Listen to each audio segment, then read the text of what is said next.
Hi, welcome. Welcome to a discussion about an auditor's qualifications. You're going to be audited. Who is it you're going to be dealing with? What's their level of education? What's required? Well, I thought about that and I just opened my desk and I pulled out some cards and I divided them in half.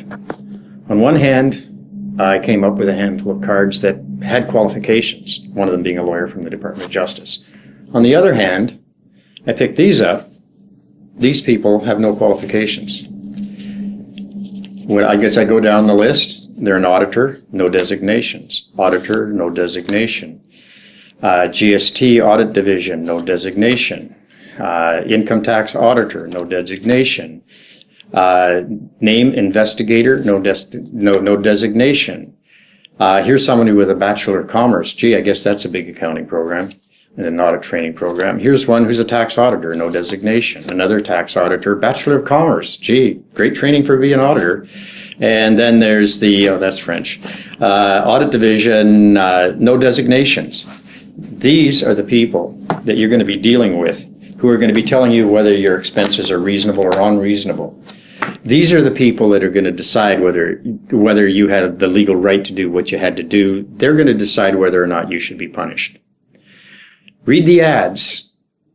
Auditor wanted for Canada Revenue Agency. Some accounting experience would be helpful. We train on the job. So do they have training? Yes, they do.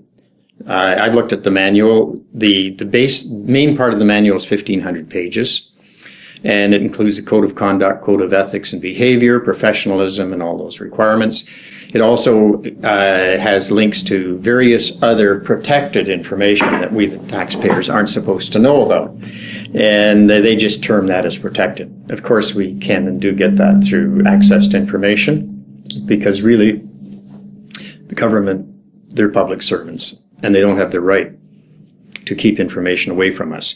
So don't assume that the auditor walking through your door is not a new auditor. Don't assume they've been properly trained. Don't assume they remember anything.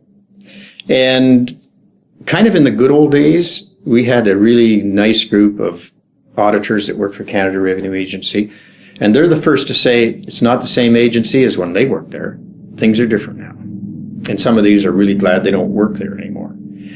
On the other hand, we've got a bunch of people who work for a union, and they're under pressure, and they're under the uncertainty of whether or not their contract is going to be renewed when it's up. So that's not particularly pleasant, and they're not trained to do the job the way you would want your accountant to be trained when you go in to get your taxes done.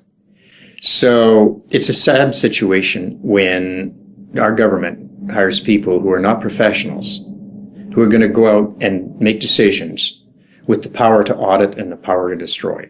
So don't think an audit is not to worry about because you haven't done anything wrong.